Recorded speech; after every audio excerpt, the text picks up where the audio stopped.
एक दिन की बात है कि रावण की बहन शूर्पणखा वो वहां भ्रमण करते हुए आई। श्रवा को कुबेर जी ने सेवा में 3 नौ युवतियां जो मायामयी और बहुत सुंदर थी। एक पुष्पोत्कटा और मालिनी और राका। पुष्पोत्कटा से रावण कुंभकर्ण, मालिनी से विभीषण और राका से ये शूर्पणखा और खर, इनका प्रादुर्भाव हुआ था। कि माता राक्षसी कुल की थी तो ये राक्षस स्वभाव वाले प्रकट हुए, पर बड़ी विचित्र लीला। उनमें से विभीषण जी भगवान के परम भक्त। तो ये बहन ही हुई, पिता एक ही है और माता अलग अलग है। ये घूम रही थी, पता नहीं कौन सा सौभाग्य भगवान पर इसकी दृष्टि पड़ी और मोहित हो गई। ये है, इसके पति का नाम विद्युज्जुहा है। ये काल के राक्षस का प्रधानमंत्री है। रावण ने जब आक्रमण किया तो विद्युज्जुहा ने, प्रधानमंत्री था, उसने कहा कि तुम्हारी जो ये इच्छा है कि संपूर्ण ऋषि मुनियों को नष्ट किया जाए और राक्षसी राज्य हो, इसमें हम सहयोग नहीं करेंगे। ये शूर्पणखा का पति था विद्युज्जुहा। उसकी कोई आज्ञा का उल्लंघन कर दे बर्दाश्त नहीं था, तो रावण ने मार डाला था उसी दिन। अब जब पति को भी मार डाला तो उसके आगे किसका बस क्या है। तो रह रही थी अपने भाई खर के समीप ही पंचवटी में, पर सोच रही थी कभी ऐसा अवसर आएगा तो तेरा विनाश मेरे द्वारा ही होगा। तूने मेरे पति को मारा। वो राक्षस तो था विद्युज्जुहा, पर धर्मयुक्त था। वो कहता ऐसा नहीं, आप ऋषि मुनियों को मारे, राक्षस राज साबित करे, इस पे हम आपका सहयोग नहीं करेंगे। तो मार डाला उसे, क्योंकि जो अपने स्वार्थ में अंधे होते वो रिश्ते नातों का सम्मान नहीं करते। अब अंदर ही अंदर सोच रहे कभी तो अवसर मिलेगा, जीवन व्यतीत करूंगी, लेकिन जिस दिन अवसर मिलेगा इसका नाश करवाऊंगी। आज अजान बाहु भगवान को देखकर उसको और सुना था कि इन्होंने ही शुभाहो आदि काम, मारीच को एक बाण मारा था तो बिना फण का 400 कोस दूर गिरा था, 100 योजन दूर गिरा था। ताड़का का वध किया, विराध का वध किया। उसको पता था, समझ गई कि ऐसा कोई साधारण बलि ताड़का को नहीं मार सकता था, शुभाहु को नहीं मार सकता था, विराध को नहीं मार सकता था। इसका मतलब है महाबली हैं, एक बार इनसे मिल के देखती। तो सुंदर रूप धारण किया और भगवान के सामने गई और मुस्कुरा कर बोली, तुम सम पुरुष नमो सम नारी, यह संजोग विधि रचा विचारी। आपके जैसा पुरुष नहीं, मेरी जैसी नारी नहीं, बड़ा सुंदर संजोग है, स्वीकार कर लो महाराज। मम अनुरूप पुरुष जग माही, देखूं खोजी लोक तिहु नाही, ताते अब लगी रहूं कुमारी, मनुमाना कछु तुम्हीं निहारी। मेरे लायक तो आप ही हो, तीनों लोक में कोई नहीं है मेरी जोड़ का, ये रावण का विनाश का संकल्प कर सके। आपने भी किया है और मैंने भी किया है। बड़ी गूढ़ भाषा है। वैसे अब तक मैं कुमारी हूं, किसी का वरण नहीं किया, आप हमें स्वीकार कर लीजिए। तुमको देखकर मन मान गया है। भगवान सीता जी की तरफ देखे हुए मुस्कुरा दिए। सीत ही चित ही कही प्रभु बाता, जैसे तुम कुमारी हो ना, आहै कुमार मोर लघु भ्राता। हमारे पास तो सीता जी, ये कुमार हमारे लघु भ्राता लखनलाल, इनके पास जाओ, इनसे बात करो। ओ गई लक्ष्मण रिपु भगनी जानी, प्रभु बिलो की बोले मृदुबानी, सुंदरी सुन मैं इनकर दासा, पराधीन नहीं तोर सुपासा, प्रभु समर्थ कौशलपुर राजा, जो कछु करही इन्हीं सब छाजा। सुंदरी, मैं तो प्रभु का दास हूं, पराधीन हूं, मेरे द्वारा तुम्हें कभी सुख नहीं मिल सकता। एक कौशल नरेश भगवान श्री राम है, इनको सब कुछ फबता है। आप इन्हीं के चरण शरण में जाएं, क्योंकि सिद्धांत है सेवक सुख चाह मान भिखारी, व्यसनी धन शुभ गति व्यभिचारी, लोभी जसु चाह चार गुमानी, नभ दुहि दूध चहत ये प्राणी। सेवक होकर के अपने सुख की चाह करे, भिक्षुक धर्म स्वीकार करके सम्मान की चाह करे, जुआ शराब व्यभिचार करने वाला धन और शुभ गति चाहे, कभी नहीं प्राप्त हो सकता। लोभी पुरुष अपना यश चाहे, अभिमानी पुरुष अर्थ धर्म काम मोक्ष चाहे, ये सब प्राणी आकाश को दूह कर दूध लेना चाहते हैं, अर्थात असंभव को संभव करना चाहते हैं। वो प्रभु के पास गए, प्रभु ने फिर लक्ष्मण जी के पास दे,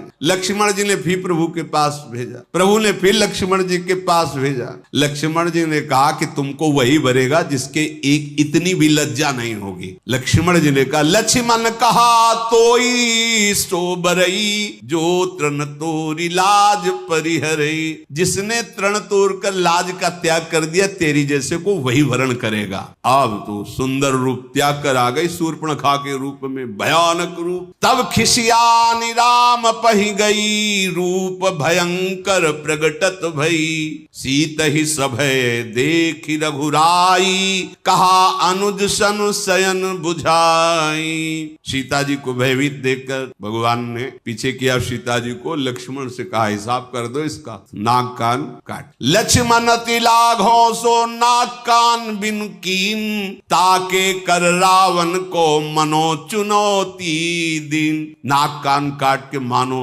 निशाचर राज रावण को चुनौती भेजी हो। लक्ष्मण जी ने शूर्पणखा को नाक कान रहित कर दिया। अब तो जब नाक कान कटा तो ऐसा लग रहा था जैसे गेरू के पहाड़ से पानी का धारा गिर रहा हो, ऐसे खून बहने लगा। नाक कान बिनु भई बिकरारा, जनु स्रव शैल गेरू के धारा। खर दूषण पही गई बिल पाता, धिग धिग तव पौरुष बल भ्राता।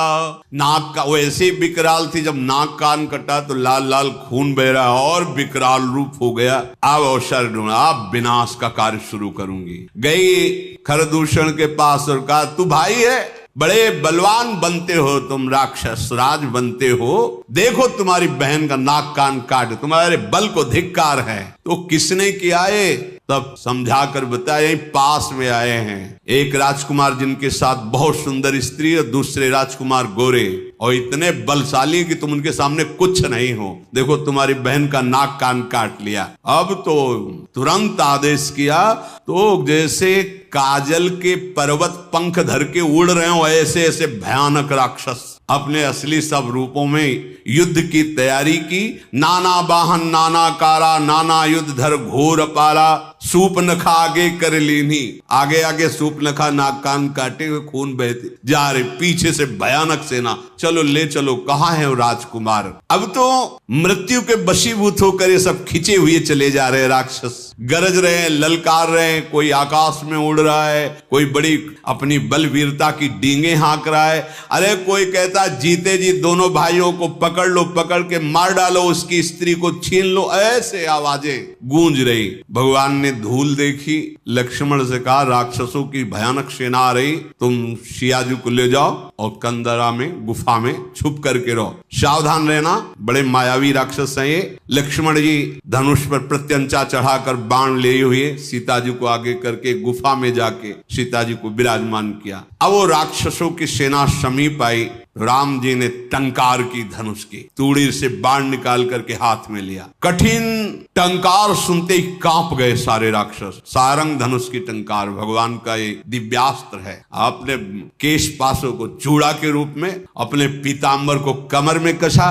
आई गए बग मेल, धरहु धरहु धावत सुभट, जथा बिलो की अकेल। बाल रवि घेरत दनुज, पकड़ो पकड़ो, मारो मारो, ऐसा कहते हुए खरदूषण तीसरा पूरी सेना सब नजदीक आ गई। जैसे बाल सूर्य जब उदय होते हैं तो मंदेह नाम के दैत्य मानो घेर लिए हो, ऐसे भगवान को चारों तरफ से घेर लिया। भगवान ऐसे मंद मुस्कुराए सबकी तरफ दे, ये पहला बाण है। जी भी मुस्कुराए तो जो सब धनुष बाण और सब अस्त्र लिए थे ना, सबके नीचे हो गए। देखते रहे, इतने सुंदर राक्षस है, मारने आए, देख रहे। खरदूषण ने देखा कि यहाँ तो मारने आए थे, यहाँ तो सब लुट रहे। भगवान को जब देखा तो उसने कहा मंत्री से कि मेरी बात इनसे कहो, कोई ऐसा आज तक मैंने देखा नहीं जैसा इनको देखा है। नाग असुर सुर नर मुनि जेते, देखे जीते हते हम केते पर हम भरी जन्म सुनो सब भाई, देखी नहीं ये सुंदरता,